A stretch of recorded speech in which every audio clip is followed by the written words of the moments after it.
So if you have your Bible, we're going to be over in the book of Acts, chapter 17 this morning. Moving on in our series. So in the year 1942, there was a novella published by a writer and thinker named Albert Camus.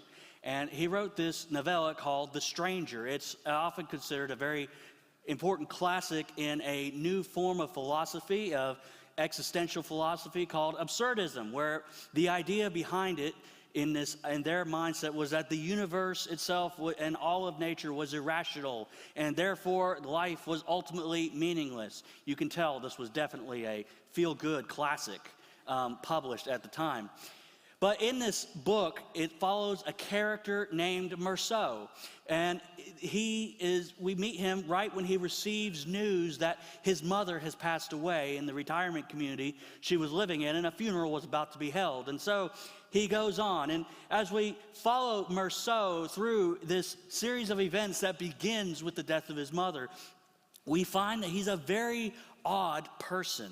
He's very much outside of the world around him, and people see him and they notice that he seems a foreigner to anyone else in that world. That he goes to this funeral and he experiences very little grief.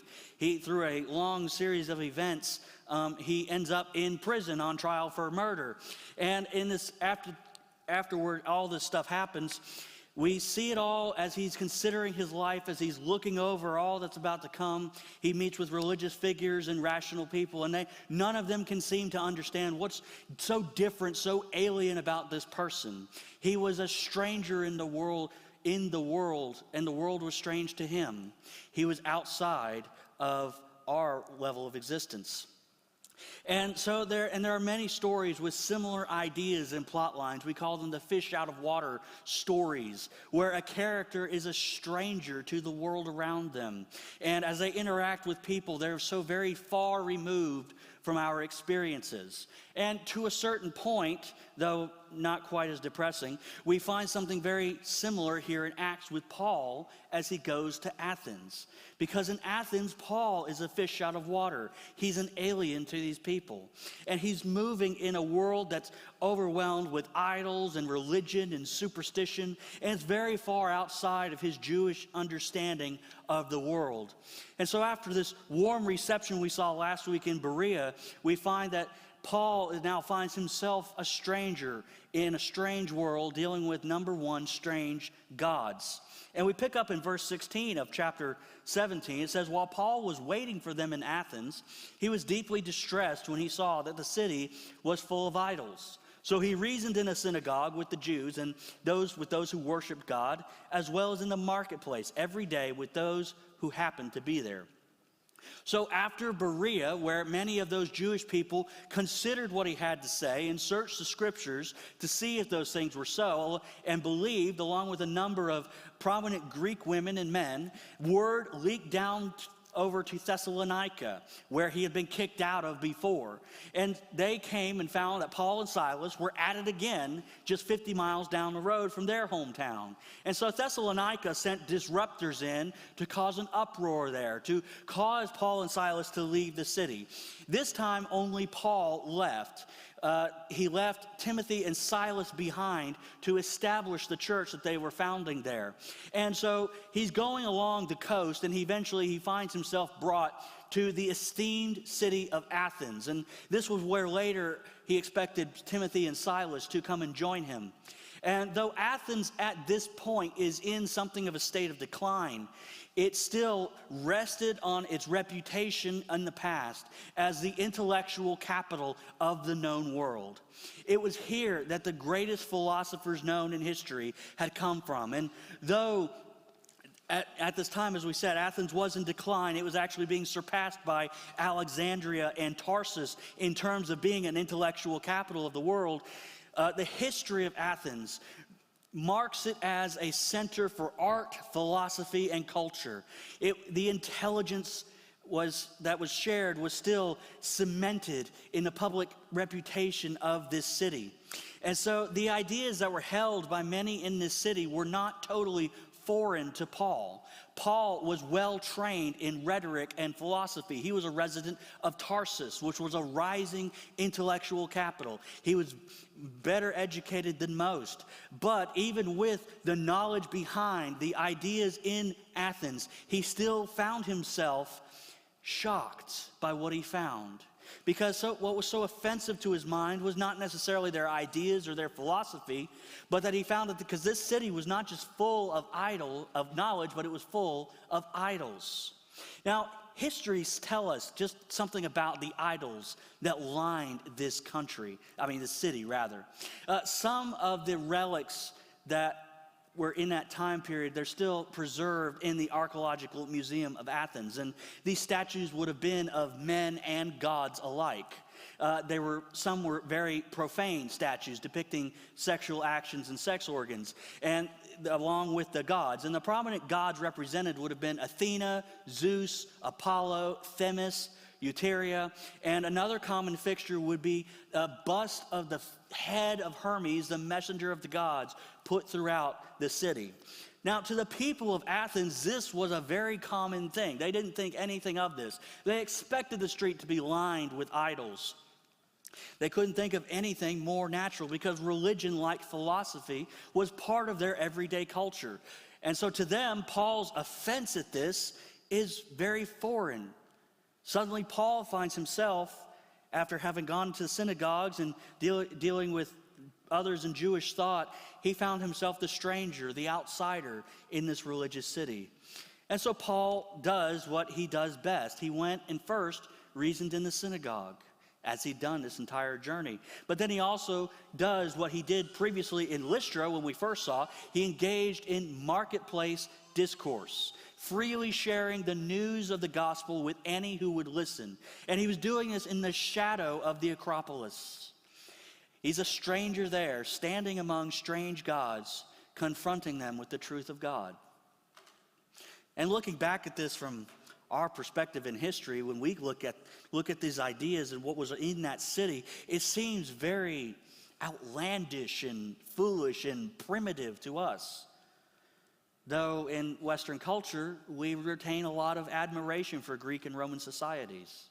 We look to their military prowess and their advancements in communication, transportation, and philosophy. It's still a common part of the curriculum to study Aristotle and Plato and Socrates. But also you see other elements of Greek and Roman ideas in our culture. Though we don't have idol statues lining our streets, we do still have our forms of these gods they worshipped. People still worship Ares and Mars through the deification of military might and power. People still worship Bacchus through drunken revelry and partying. People still worship Zeus through manipulation and violence. We worship money, celebrity, power, and lust. Now, we don't build statues to them. No, we build skyscrapers. We build media empires. And we don't offer animal sacrifices to these gods, but we do give them our time, our money, our allegiance, our attention. In some cases, we hand our kids right over to their influence. So what Paul here is looking at, standing in that marketplace, seems foreign and primitive to us. I wonder if he stood here and had a glimpse of us and looked around at our world filled with idols, what would he think? What would he say? Because like Paul, we need to remember that we are strangers in a strange land filled with strange gods. And frankly, it's just getting stranger. I think anyone on every side of the culture can look at what's going on and we can all say things are getting a little weird. It's difficult. And so the question is, how do we act as Christians in a world filled with idols? And to understand that, we can look at how Paul operated in a city filled with idols. Because there among strange gods, Paul was to them a, number two, strange messenger. And picking up in verse 18, it says, "Now some of the Epicurean and Stoic philosophers also debated with him. Some said, what is this ignorant show-off trying to say? Others replied, "He seems to be a preacher of foreign deities because he was telling the good news about Jesus and the resurrection." And so here in this marketplace where we saw Paul confronting the idols, he's approached by a certain group of people who took note of him. In particular, Luke mentions two schools of thought and the reactions they had to this strange message that Paul had for them. And first is the Epicureans. And this is a school of thought that's akin to indifferent agnosticism. Epicurean religious thought was that, the gods are real, but they're very far away from us. They're far removed from mankind, and they're impossible to understand. It's impossible to contact them through human ability. And even if we could, they wouldn't be interested in talking to us anyway. And according to with these gods that seem to have nothing to do with mankind, what was their goal? Their goal was to live as good of a life as you can because there was no one there to say anything different. In our day, they would just be secular agnostics. And the second group was the Stoics, and they believed in a form of pantheism.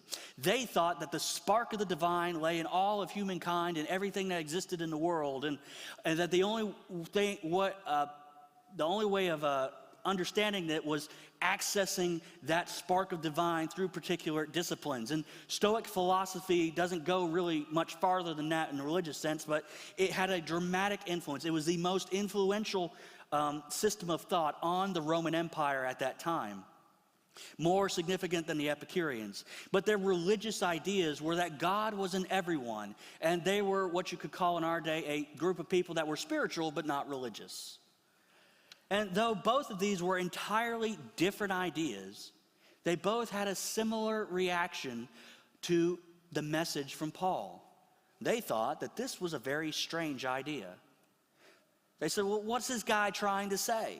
Now, the CSB, which we have read from, says it translates that ignorant show-off, and other translations will translate that as babbler. What is this babbler trying to say? A literal translation that scholars tell us is a seed picker, like a bird picking up random seeds off the ground and with no sense of focus. And it's kind of the modern equivalent of a supermarket tabloid journalist who doesn't really have all the facts, but they put together something into a crazy looking story and try to sell it to you. That was what they thought Paul was. And so it's in our understanding too, it would be that crazy uncle you have who, has his whole closet full of tinfoil hats to keep the aliens from controlling your mind. That is what they thought Paul was. They thought he was a crazy person. But not all of them. Some of them were very curious. They said, he's teaching foreign deities. Now, this is an interesting observation, and the reason for that is because this was the same charge that got Socrates into a lot of trouble, if you remember your history. But what it seems to get their attention is this idea of the resurrection, because this was a totally new one on them. And so what do? They take him to the Areopagus because though what he was saying seemed outlandish and strange, they couldn't help but be curious. And verse 19, it says, "May we learn about this new teaching you're presenting."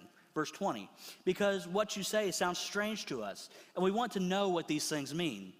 Now, all the Athenians and foreigners residing there spent their time on nothing else but telling or hearing something new. And so Paul is brought to the Areopagus, which here does not refer necessarily to the place, but rather the council. There was a council of people, about 100 people, who met on Mars Hill, the god Mars being the equivalent to Ares. And so they were called the Areopagus because they originally met on the hill given to Ares. This is kind of like how the church council, you guys know, we call it the vestry in America because they used to meet in the early days in the vesting room. They don't meet there anymore, but they're still called the vestry. I still haven't figured that one out. But in the same way, this council was still called the Areopagus because that's where they had met. And they were responsible for vetting new ideas and religions coming into Athens. And this tradition goes all the way back to Socrates, who was brought before the council on the same charges as Paul. They represented the court of public opinion. What religions, and there were many there in Athens, would be allowed to flourish, but in which strange new religions would not be allowed to flourish. And so Paul stands before them as if he were a new Socrates, similar to Stephen, who stood before the Sanhedrin only chapters before. And here he has a chance to bring the message of God, of the God of Israel, to against these strange gods. And he, as a strange messenger, opens up to them a strange message. It says, Paul stood in the middle of the Areopagus and said, "People of Athens, I see that you are extremely religious in every respect. For as I was passing through and observing the objects of your worship, I even found an altar to which was inscribed to an unknown God. Therefore, what you worship in ignorance, this I proclaim to you." So he begins his speech here before that council with the very thing that disturbed him so deeply, the thing that alienated him from all of their society, that they were almost superstitiously religious. And he could tell that they were searching for something, but they were unable to grasp it. They could not get their hands around it. And so he references these altars that had been built, and this happened years before this. There was a plague that had come, and the people in Athens began to offer sacrifices to all the various gods, and they never got a response. The plague was still raging. So they built an altar to an unknown God and figured, whichever God was causing this plague, maybe you can calm it down for us. And so these altars had been left there after the plague was gone, and they were lined that city. There probably had not been a sacrifice offered to there in some time. But as Paul was looking, he spotted this. And he uses this as a launching pad to lay out before them the truth of the God of Israel, a God who, unlike their philosophies told them, could be known and understood, a God who would not leave them in ignorance, but he revealed himself to them to the world through the work of Jesus. Because God is not far off like the Epicureans believed, but he's come near. And he's not confined to the created world as the Stoics believed, but he is the one who has given life and substance to everything. And temples made with hands were not enough to contain him. He was greater than they had ever imagined. And Paul points them to this great unknown, the God that they had been searching for, and has directed all of history to bring them to the point where they may reach out and find him. Throughout history, it's this very idea that has come up again and again. Many quote H.G. Wells, who said, there's a God-shaped hole in every human's heart. Or we think in Christian terms of St. Augustine, who said, we are restless until we find rest in him because he is the one we've been created for. We could see it even today in our culture, lined with our own gods, people searching for something, groping around in the dark looking for something.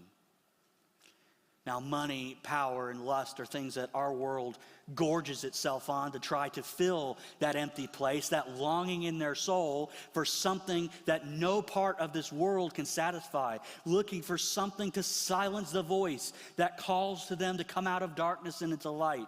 Because in every human heart, there is, in a sense, an empty altar to an unknown God. It has always been there, ever since we first retreated from the garden, where in our sin we ran as far from Eden as we could get. And throughout history and ignorance, they've searched to find an explanation. They've philosophized and come up with new religions, a God for everything, to try to make sense out of this emptiness within. But those times of ignorance are now over, because God revealed himself through his son Jesus, who was the final sacrifice. And in verse 30 it says, God now commands all people everywhere to repent, because he has set a day where he's going to judge the world in righteousness by the man he has appointed. He has provided proof of this to everyone by raising him from the dead. Now here's the linchpin, the finale to the lead up. Because in their religions, there was no definitive end to history. For their culture, time just kept going on and on like a wheel. This was a unique idea to the Abrahamic faith, because not only that, but God has set a final day when final just judgment will come, when wrongs will be righted and everything will be set right. And it will come from Jesus, a specific figure who God has vindicated and exalted by raising him from the dead and bringing him to his right hand on high.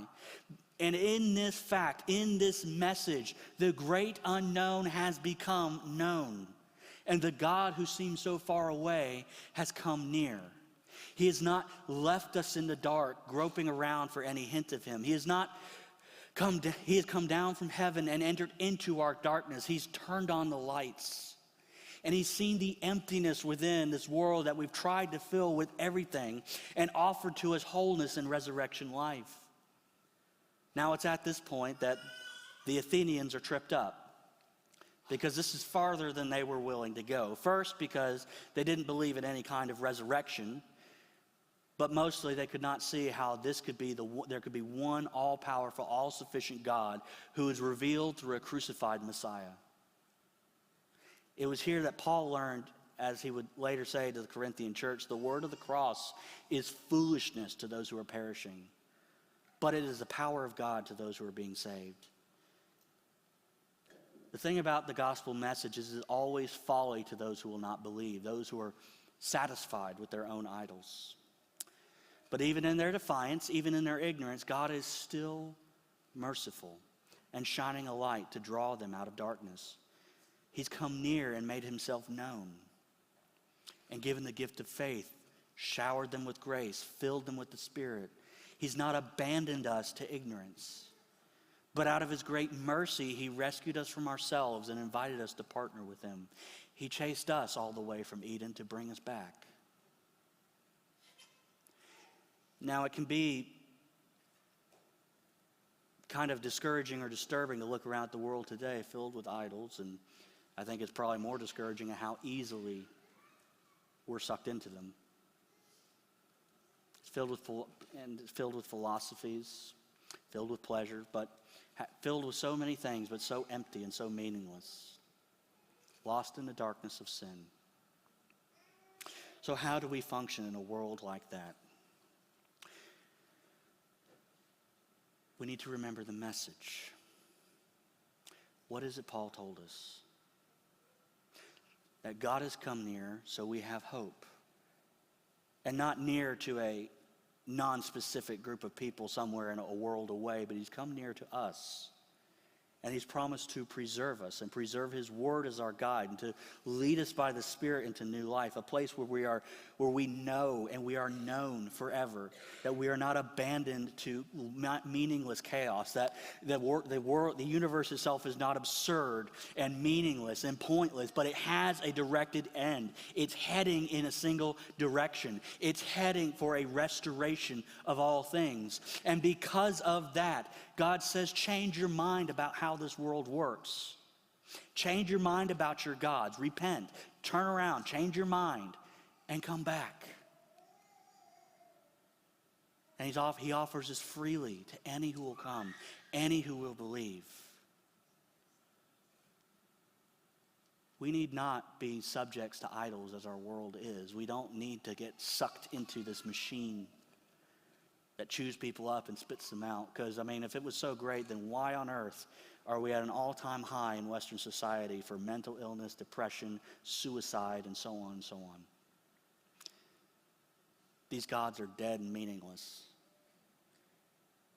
And all they breed in people is death and meaninglessness and hopelessness.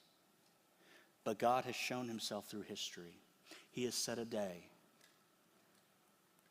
And then when that day comes, it will all be clear. It will all make sense. We will know and we will be known. And he invites you to come to him now. I'm not so foolish as to say maybe there's somebody who that's not a reality for them yet.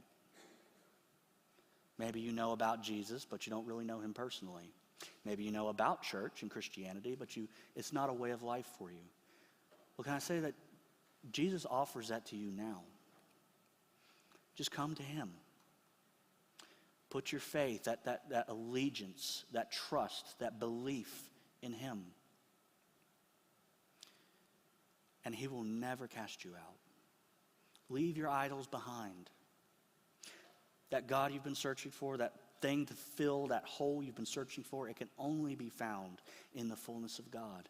So come to him, trust in him, believe in him, and you will have life eternal. Amen? Please stand.